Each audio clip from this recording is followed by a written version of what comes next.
Le Belgian Racing Car Championship 2013 s'est achevé là où tout avait commencé en début de saison, sur le circuit de Zolder, dans le cadre des Belgian Masters. Un meeting à tendance automnale où il est de tradition que les titres tombent.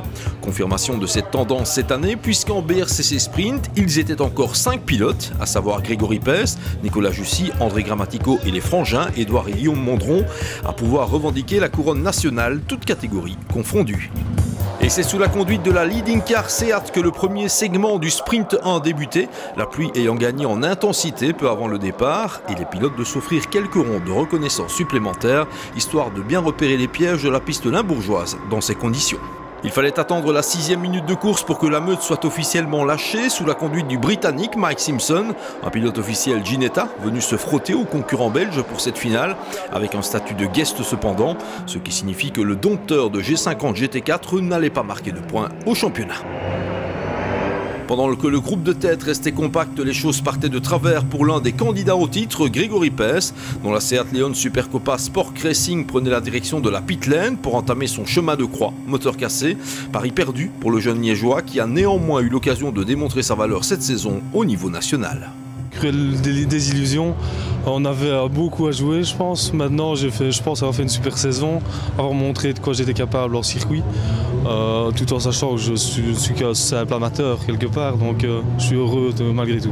Sur la piste, l'ordre du groupe de tête n'allait pas évoluer, c'est avec une relative aisance que Mike Simpson imposait la Ginetta G50 GT4 Asturcar au moment du premier drapeau à damier rouge et blanc, première mission accomplie pour l'invité du week-end.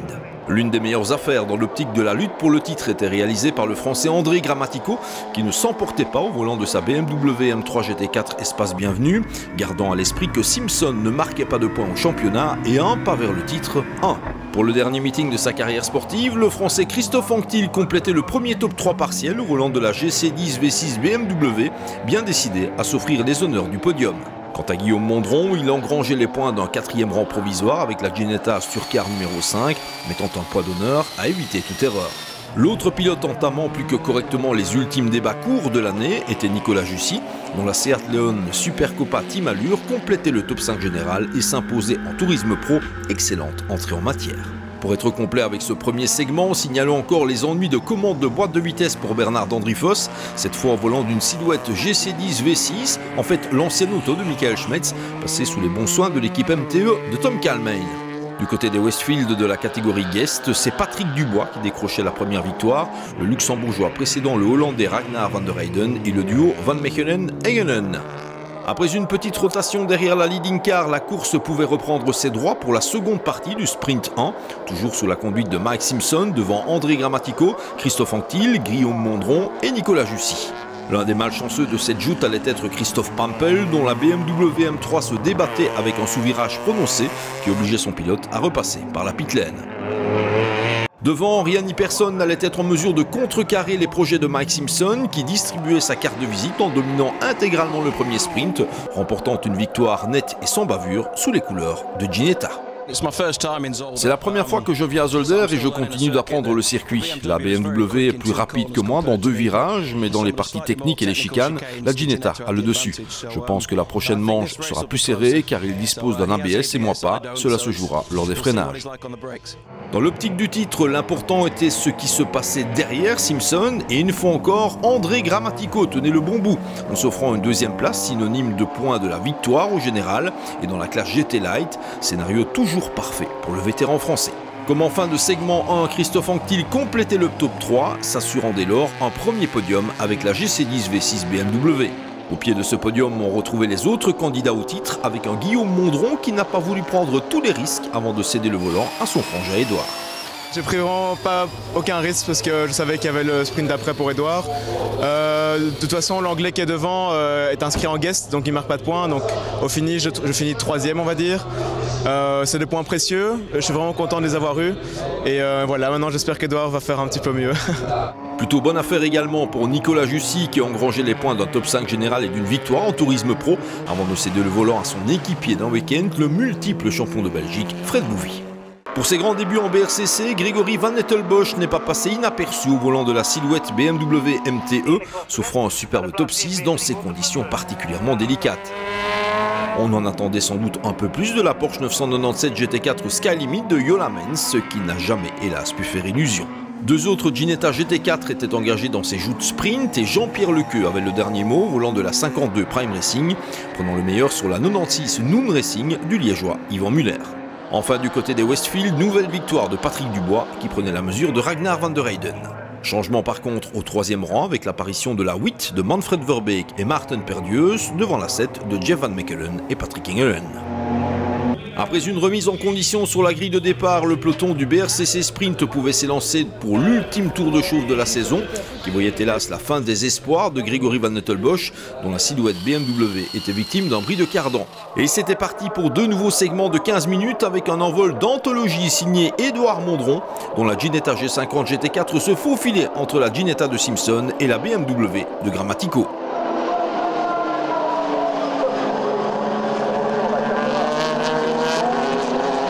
Un envol que l'on revit depuis l'habitacle de la Ginetta numéro 5 qui se fendait d'un départ parfait, de quoi revoir à la hausse les actions et ambitions des frangins Mondron. De ce départ, on retenait aussi le moment d'intense émotion vécu par Fred Bouvy, qui ne pouvait éviter le contact avec la Porsche GT4 de Jo Lammens. La Seat Leon Supercopa numéro 33 pouvait heureusement poursuivre sa route. Devant, la situation était d'emblée assez claire, Édouard Mondron occupant d'autant plus facilement la tête de la course que dans son sillage, Mike Simpson, son équipier au sein de l'équipe Asturcar, n'allait bien sûr rien tenter qui puisse compromettre la marche victorieuse de la 5.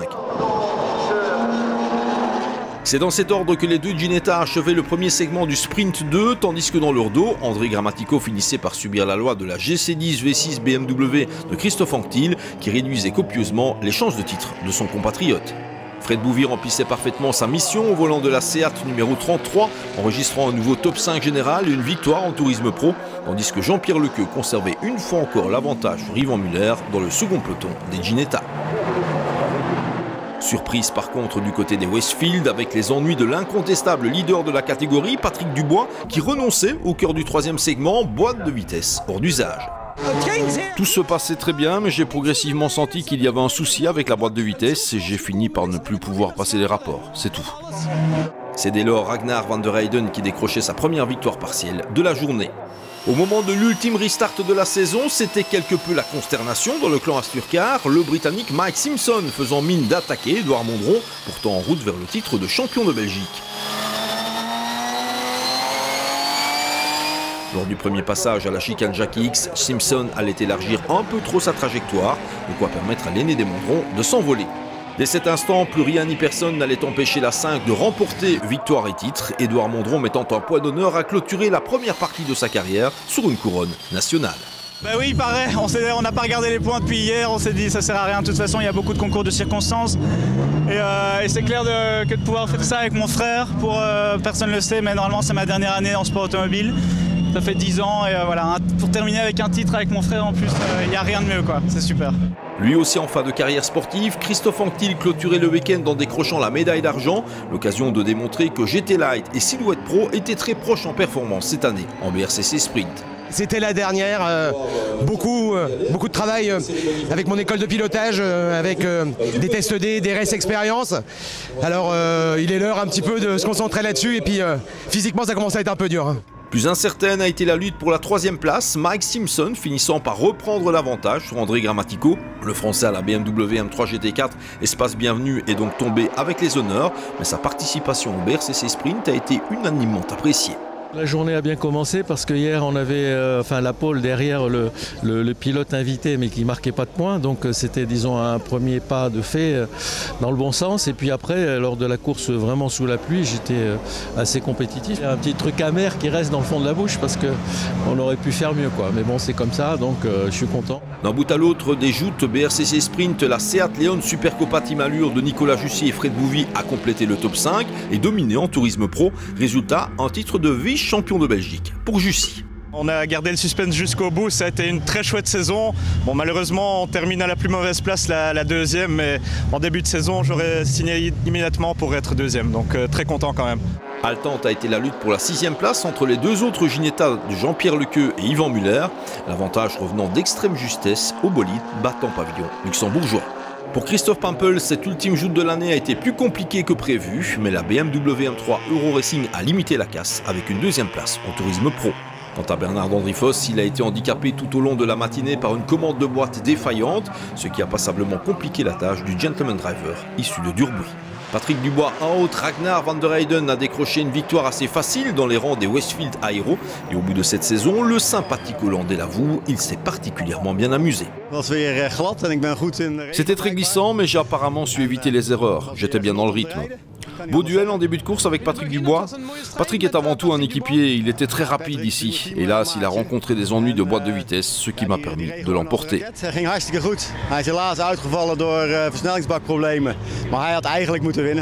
Mais qu'on ne s'y trompe pas, le titre dans la catégorie guest, c'est à Jeff Van Mechelen et Patrick Engelen qu'il est revenu. Ces derniers achevant la joute au 3e rang devant le bolide de Verbeek et Perdius.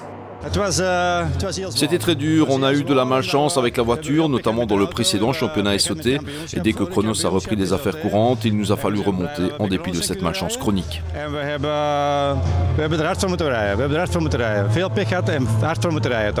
Au terme de cette ultime confrontation du BRCC Sprint, Chronos Sivens a été contraint de prendre une décision. Les courses de type court, c'est provisoirement terminé, en espérant qu'il s'agisse ici de reculer pour mieux sauter. Il y avait 5 pilotes capables d'être champions avant cette dernière joute. C'était une joute sportive aussi, il y avait très serré entre les Mondrons et Jussy. Ça s'est joué jusque presque dans le dernier tour, parce que tout pouvait arriver. Donc sportivement c'était bien, on a un petit goût amer parce qu'il a manqué de concurrence cette année. On aurait souhaité avoir plus de voitures, malheureusement ça n'a pas été le cas. C'est difficile pour tout le monde, donc ça c'est un aspect un peu moins positif, mais globalement on est satisfait. On passe au BRCC Endurance où la lutte pour le titre promettait d'être tout aussi intense qu'en sprint. Les ultimes candidats à la couronne nationale étaient les pilotes de l'Aston Martin Vantage GT3 GPR numéro 100, l'Audi R8 LMS PK Sport numéro 7, la Porsche 996 GT3 RS Pro Speed Competition numéro 3 et la Porsche 911 GT3 Cup Belgium Racing numéro 99. C'est néanmoins l'autre Aston Martin GPR, celle de Michael Schmetz et Pierre Griffnier, qui a laissé lancer depuis la pole position des heures du premier nommé. 3 heures de course figuraient au programme de cette ultime joute et Michael Schmetz ne se faisait pas prier pour brûler la politesse à Tim Verbeek au moment de l'envol, tandis que l'Audi et la Porsche bondissaient d'emblée dans leur sillage. Un envol que l'on revit depuis l'habitacle de l'Aston Martin de Tim Verbeek qui laissait filer le bolide similaire dompté par Michael Schmetz. Les deux Aston Martin Vantage GT3 GPR allaient bien sûr profiter des premiers tours pour s'envoler, rien d'anormal à cela, car le temps d'immobilisation des GT Pro Evo était de 8 minutes 50 secondes, soit 2 minutes 50 secondes de plus que l'Audi PK Sport et la Porsche Pro Speed Competition. Les choses commençaient par contre moins bien pour la Volvo S60 V8 Silhouette de l'Air-Racing de Loïc Deman, qui regagnait la pit lane après quelques minutes seulement, en proie à un souci de frein avant de repartir de plus belle. De soucis, il en était également question pour la Seat Leon Supercopa Team Allure, à qui il suffisait pourtant de terminer la course pour l'emporter en tourisme pro, car un peu plus loin, dans la pit lane, Sven Van Laar assistait à cette ultime joute en spectateur, le bolide espagnol de Pro Speed Competition ayant été contraint au forfait. Spijtig genoeg, we zijn hier van donderdag om te testen en we hadden op de laatste wedstrijd ook al wat vermogenverlies met de wagen en donderdag hadden we alles opgelost, dachten we, maar helaas is dat niet het geval gebleken.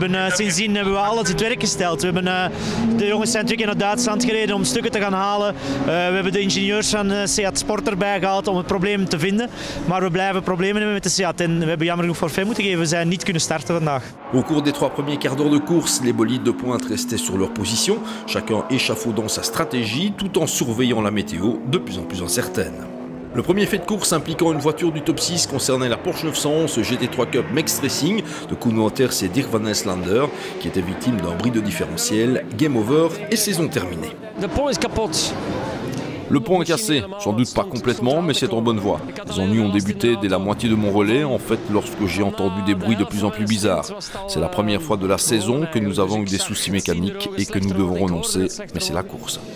Dus ja, bon, het is de eerste keer dit seizoen dat we mechanische pech hebben en daardoor moeten staken, maar het is de koers. Au volant de l'Aston Martin Vantage GT3 numéro 9, Pierre Griffnier avait relayé Michael Schmetz et peu après, le gentleman driver partait à la faute au niveau du virage Bianchi avec pour seule conséquence une petite perte de temps.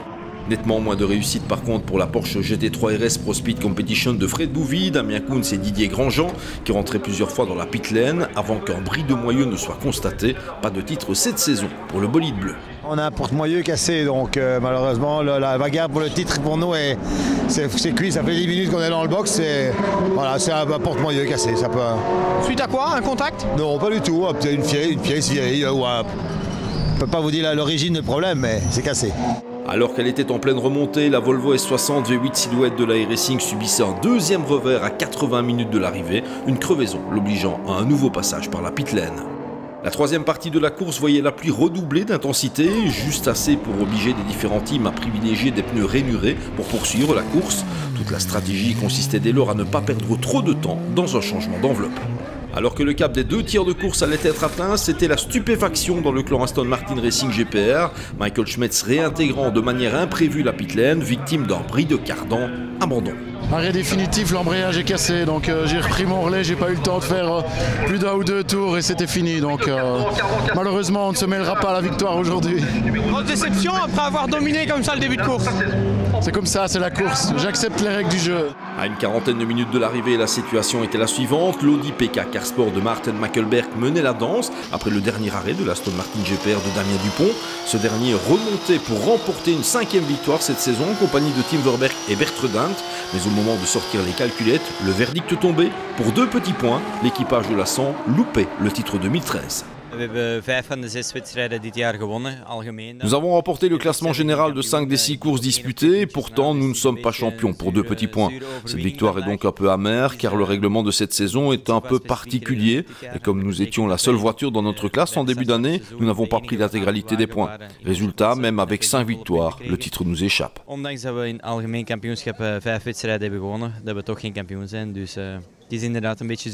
Très difficile, quand j'ai pris mon relais, le réglage de la voiture n'était pas optimum, on était réglé pour le sec.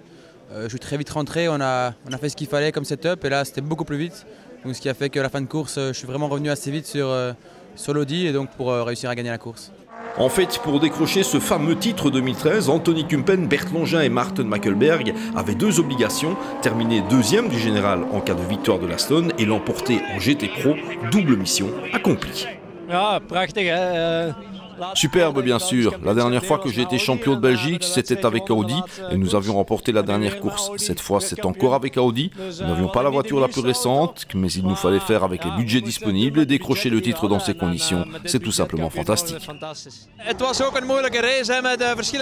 C'était assurément une course difficile avec des conditions changeantes, nous n'avions pas l'auto la plus rapide mais il nous fallait constamment veiller à la stratégie.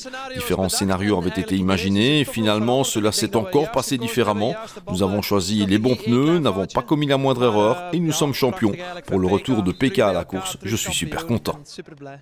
Quant au trio composé de Dylan Derdahl, Kenneth Ayer et Chris Matthews, ses chances de titre étaient minces car elles supposaient que l'Aston GPR, l'Audi PK Carsport et la Porsche Pro Speed renoncent.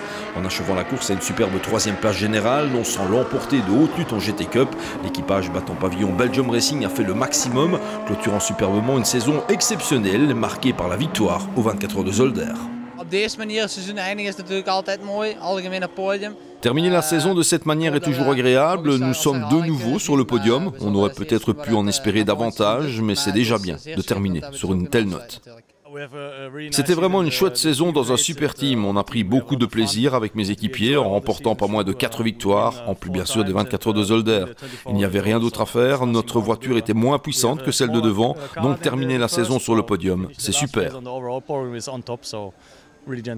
Cette victoire de la Porsche Belgium Racing en GT Cup a néanmoins tenu à peu de choses. Sans un petit souci lors d'un pit stop, les Ostendais Frank et Hans Stiers auraient pu imposer leur Ferrari 458 Challenge Scuderia Monza. Cela s'est joué pour 3 fois rien. La 3e place du classement général et la victoire de catégorie nous étaient promises, mais nous avons rencontré un souci avec un écrou lors du dernier pit stop, ce qui nous a coûté une trentaine de secondes. Nous terminons finalement à 19 secondes de la victoire et prenons la 2e place de catégorie, mais il y avait mieux à espérer aujourd'hui. De Ferrari 458 Challenge, il y en avait 3 au départ de la finale de cette saison, et c'est un autre bolide au Cavallino, la Thames Racing by Boutsen Gignon d'Olivier Van Oost et Nicolas Van Dierendonck, qui complétait le podium de la catégorie GT Cup. La 63 devançait le bolide similaire, mais sans aileron arrière, de Louis Sounen et Fred Verwisch, après un relais de toute beauté de notre ex-double champion de Formule 3, coach parfait de ce débutant qu'est Sounen. Un trio de Ferrari suivi par la deuxième meilleure Porsche Cup, la version NSC des excellents Thierry Verstraete et Peter Dubois, alias Monsieur Saint-X, qui avait souffert côté moteur lors des essais avant de faire preuve de constance en course. Quant à la Volvo Silhouette de la Racing, elle a fait contre mauvaise fortune bon cœur. Stéphane Lemré, Loïc Demont et Karim Alazari poursuivant sur leur lancée pour cueillir la 7e place finale. En GT Light, les champions du BRCC Sprint ont une fois encore été intraitables au volant de leur Ginetta GT4 Asturcar, remportant une nouvelle victoire en plus du titre de catégorie. Les Ginetta réalisaient le doublé dans leur catégorie, des œuvres de Jean-Pierre Lequeux, exceptionnellement accompagné par Alexis Van de Poel, dont on a apprécié le retour en BRCC Endurance. Et derrière cette Ginetta, on retrouvait une Ginetta, la 67 étant confiée pour l'occasion aux Italiens Tiziano Cappelletti et Marco Cassera. Ce qui signifie que l'Aston Martin Vantage GT4 GPR de Bloom, Allard et Bourdouche a loupé le top 3 en GT Light à Zolder, alors qu'elle pointait encore en deuxième position de la classe aux 2 tiers de la distance. Un super relais avec des pneus un peu usés puisque Albert Bloom avait fait le premier relais avec les pneus. Bon, avec la pluie qui a commencé à tomber, c'était très chaud dans les derniers tours et donc on a décidé de rentrer un peu plus tôt que prévu, de façon à mettre des pneus pluie afin que Jean-Marc Bourdouche reprenne le dernier relais en espérant qu'il fasse ce qu'il doit faire, c'est-à-dire mettre la voiture la plus loin devant, enfin peut-être de gagner au moins la 2e place du championnat. Quant à la meilleure GT Challenger, il s'agissait de la Porsche 911 GT3 Cup Sky Limit de Bart Van Haren et François Bouillon qui réussissaient la performance d'intégrer le top 10 final. Une première réussie en BRCC pour Bouillon, issu des courses du Bitrophy. Ce n'était pas évident car la météo a été constamment compliquée. J'ai entamé la course en pneus slick alors qu'il pleuvait déjà et j'étais content de pouvoir chausser des pluies afin de poursuivre dans de bonnes conditions. Derrière la Porsche Sky Limit, c'est une autre GT3 Cup, la 35 d'Yves Noël et Pierre Piron qui s'offraient l'argent sous les couleurs de Car Tuning List Motorsport. Quant aux filles dans la course, Dannike Allards, Karen Vaas et Sarah Ganser, elles ont permis aux couleurs de Sky Limit de figurer à 2 reprises sur le podium de la catégorie GT Challenger. Parmi les moins chanceux de cette ultime joute de l'année, on pointait la Ferrari F430 GT3 Curbstone FMR Racing de Ralf Vleugels et Patrick Van Glabeek, ralentis par divers soucis. On termine par la Seat Leon Super Copa Team Allure de Nicolas Jussy et Nicolas Lamy qui a tenté de résoudre son souci de puissance moteur, sans succès, ce qui ne l'a néanmoins pas empêché de franchir le drapeau à damier, de décrocher la couronne en tourisme pro, comme quoi le jusqu'au boutisme, ça paye. C'est sur cette victoire Aston Martin et ce titre Audi que se referme le BRCC Endurance 2013, une compétition qui semble promise un bel avenir, avec on espère davantage de concurrents encore la saison prochaine dans les différentes catégories. En attendant, champagne!